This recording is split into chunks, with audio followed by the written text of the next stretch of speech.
தமிழ் நெஞ்சங்களே, இதயம் கனிந்த நல் வணக்கம்.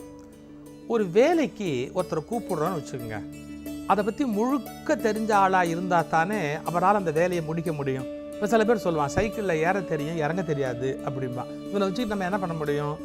ஒரு குழாய் ரிப்பேர் பண்ண வேண்டியிருக்கு அப்படின்னாலும் அந்த துறையில் வல்லவனா முழுக்க தெரிஞ்சவனாக இருக்கணும். பாதி கிணறு தாண்டதுங்கிற மாதிரி பாதி வேலை தெரிஞ்சுக்கிட்டு பாதி வேலை தெரியலன்னு வச்சுங்க, அவங்கள வைத்துக்கிட்டு நம்ம என்ன பண்ண முடியும்?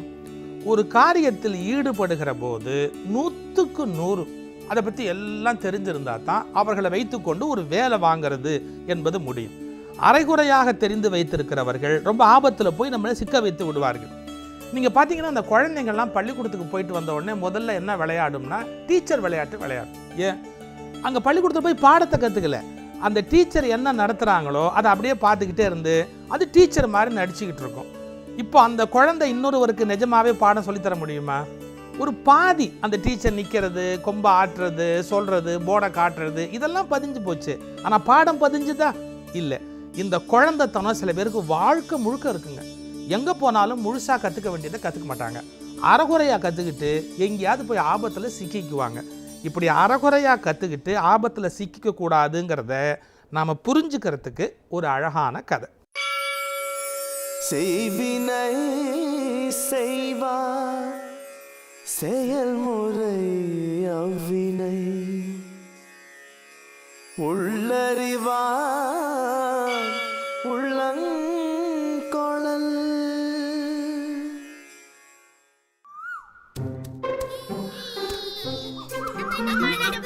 இங்க பாருங்க,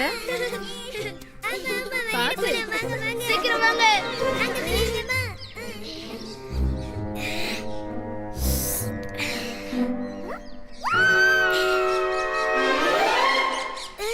வெளியில போகாத, மேல கழுகு சுத்துது. கொஞ்சம் ஏமாந்தாலும் உன்னை தூக்கிட்டு போயிடும், ஜாக்கிரதை.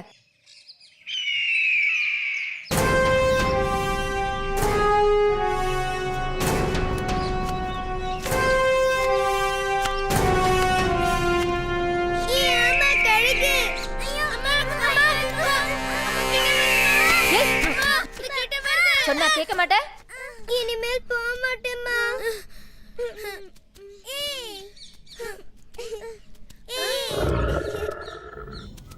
அது என்னம்மா சத்தம்? அதுவா? அது சிங்கராஜா வேட்டையாடுறாரு.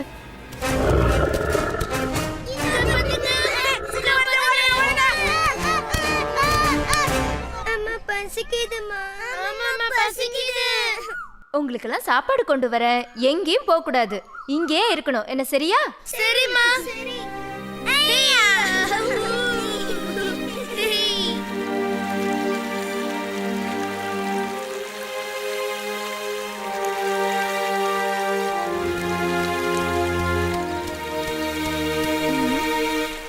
தண்ணி ரொம்ப அதிகமா இருக்கே.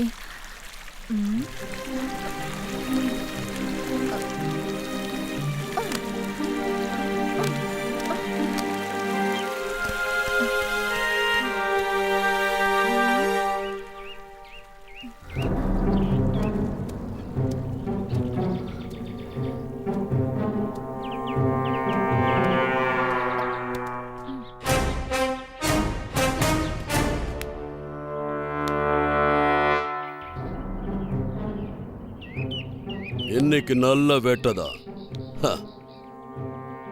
அதுவும் முயல் எனக்கு ரொம்ப பிடிக்கும்.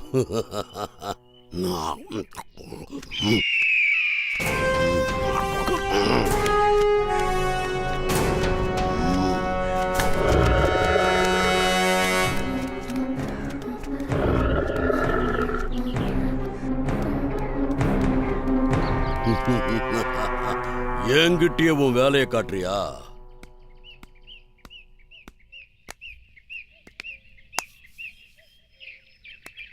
இனிமே காவல் காக்கிறதுக்கு வேற ஆளை போட்டாதான் நல்லா இருக்கும். அப்பதான் நிம்மதியா சாப்பிட முடியும். இங்க இருந்த கறி துண்டு கொஞ்சம் குறைஞ்ச மாதிரி இருக்கு. சச்சா, மன பிரம்மையா இருக்கும்.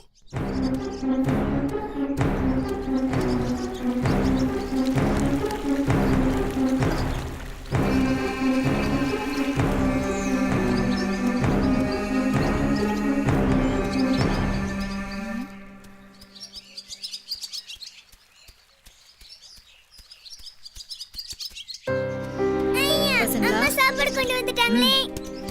இந்தாங்க. யாரும் சத்தம் போடாதீங்க. கடவுளே, பசங்களுக்கு சாப்பாடு பத்தாது போல இருக்கே. இப்படி அடிச்சுக்கிறாங்க. பாவம் குழந்தைங்க.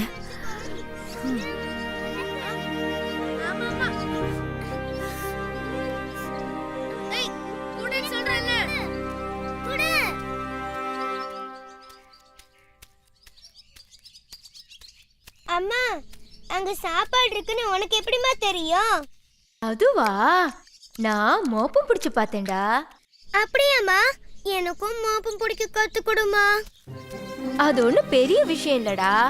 4 பக்கமும் திரும்பி பார்த்து நல்லா மூச்சை இழுத்து உள்ளுக்குள்ள காத்து நிறுத்தினா போதும். அந்த பக்கமா இருக்கிற வாசனை மூக்குல வந்துரும். அவ்வளவுதான்.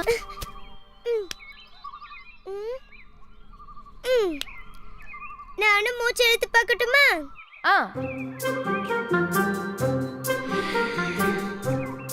இந்த பக்கம் பலாப்பழ வாசனை. சரியா சொன்ன.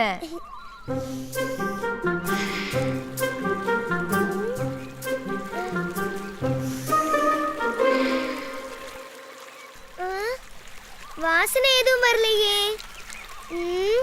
என்னவா இருக்கும்? நல்லா சத்தம் மட்டும் கேக்குது. அந்த பக்கம் தண்ணி ஓடிட்டு இருக்கு. இப்ப இந்த பக்கம் என்ன இருக்குன்னு சொல்லு பாப்போம். ஹை, மல்லிப்பூ வாசனை. சரியா சொன்ன. ஐயா, நான் மோப்பம் பிடிக்க கத்துக்கிட்டேனே. சரி சரி, சத்தம் போடாத. அம்மா, பசிக்குதுமா. அம்மா, இன்னும் கொஞ்சம் வேணும். சரி, நான் போய் பழங்கள் கொண்டு வரேன். அது வரைக்கும் எங்கேயும் போகாம இங்கே இருக்கணும்.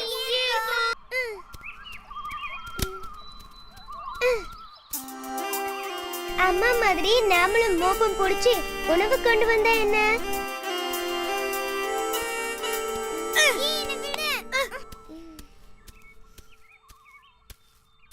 அம்மா எங்கேயும் போவேனான்னு சொன்னாங்க. நான் எங்கேயும் போகல. உங்களுக்குள்ள சாப்பாடு கொண்டு வரதா போறேன். நீயா சாப்பாடு கொண்டு வர போற? நிறைய கொண்டு வா. டாடா. டாடா.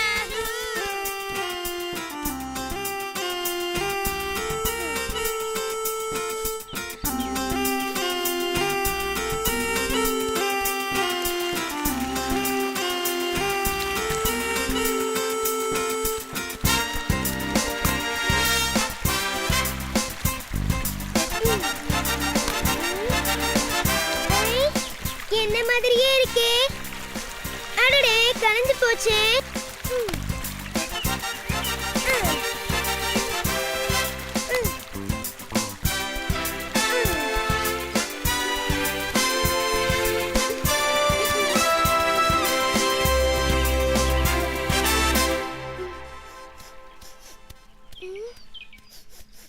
இங்க இருந்துதான் வாசனை வருது.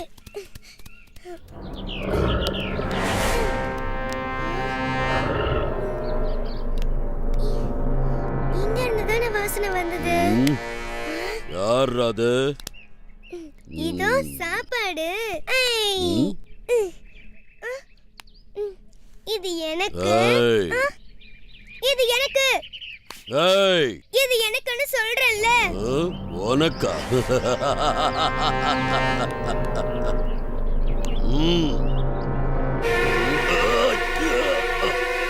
என்னையா கடிச்ச? உன்ன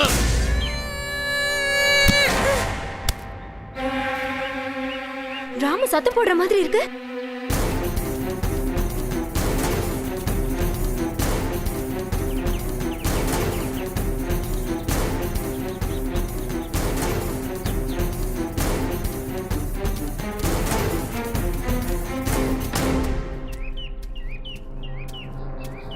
ராமு காணுமே. ஏய், ராமு எங்க போனா? எங்களுக்காக சாப்பாடு கொண்டு வரேன்ட்டு இந்த பக்கம் தான் போனா.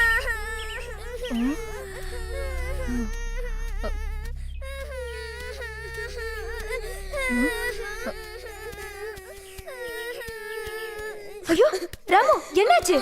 நான் சாப்பாடு எடுத்துட்டு வரலாம் தான் போனேன். அங்க சிங்கம் அடிச்சிச்சுமா. நீ எப்படி அங்க போன? எனக்கு தான் மோப்பம் பிடிக்க தெரியுமே, அதனாலதான் அந்த பக்கம் போனேன். அட என் அன்பான குட்டியே, மோப்பம் பிடிக்க மட்டும் தெரிஞ்சா போதுமா? அது மட்டும் போதாது, இன்னும் நிறைய விஷயங்களை நீ கத்துக்கணும். இன்னுமா? ஆமா, உனக்கு மறைஞ்சு மறைஞ்சு போக தெரியுமா? தெரியாதே. எதிரிக்கு தெரியாம பதுங்கி பதுங்கி போக தெரியுமா? தெரியாது. எதிரிக்கு தெரியாம உணவு கவ தெரியுமா? தெரியாது.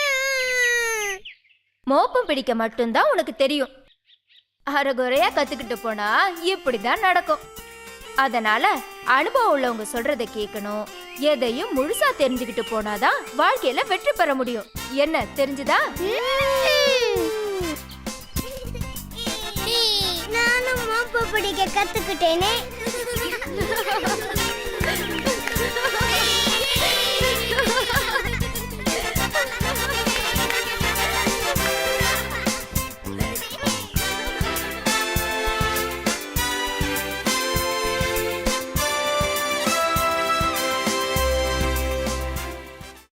வினை செயல் வகை என்று ஒரு அதிகாரம். அதில் திருவள்ளுவர் சொல்கிறார், செய்வினை செய்வான் செயன்முறை அவ்வினை உள்ளறிவான் உள்ளம் கொளல். அதாவது அந்த வினை செய்வதற்கான முறை முழுமையாக என்னவோ அதை தெரிந்து கொண்டுதான் அந்த காரியத்தில் ஒருவன் ஈடுபட வேண்டும் அப்படின்னு சொல்கிறார். ஒரு குரு, ஜென் குரு, அவரிடத்துல பாடம் படித்த மாணவன் தான் அடுத்த குருவா போகலாம்னு முடிவு பண்ணினான். 10 வருஷம் ஆயிட்டா போகலாம்னு ஒரு கணக்கு. நேராக விறுவிறுன்னு வாசலில் செருப்பை கழட்டி விட்டு வந்து 10 வருஷம் ஆனவொன்னு குருவை விழுந்து கும்பிட்டான். அந்த குரு ஒரு கேள்வி கேட்டார், தம்பி உன் செருப்பை நீ எங்கே விட்ட? கொடைக்கு வலது பக்கம் விட்டியா இடது பக்கம் விட்டியான்னார். ஞாபகத்தில் இல்லையேன்னா. அட போட, இது கூட நினைவில் இல்லாத நீ வாத்தியாரா ஆனா உங்ககிட்ட படிக்கிறவன் எப்படி உருப்பிடுவான்? மறுபடியும் போய் ஒரு 10 வருஷம் படி அப்படின்னார். என்ன அர்த்தம்? படித்தா போராது, அதை முழுக்க படிக்கணும். ஒருத்தர் சொன்னார், சார் இவர் கரஸ்பாண்டன்ஸ் கோர்ஸ்லேயே ஸ்விம்மிங் பாஸ் பண்ணியிருக்கார் சார்னா. கரஸ்பாண்டன்ஸ் கோர்ஸில் ஸ்விம்மிங் படித்தவன் தண்ணிக்குள்ளே குதிச்சா என்ன ஆகிறது? யோசிச்சு பாருங்க. ஒன்றை படிக்கிற போது முழுமையாக 100க்கு 100 படிக்கணும்.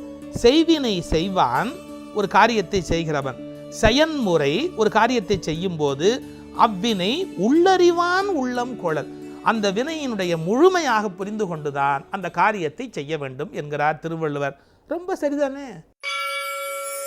செய்வினை செய்வார் செயல்முறை அவ்வினை உள்ளறிவார்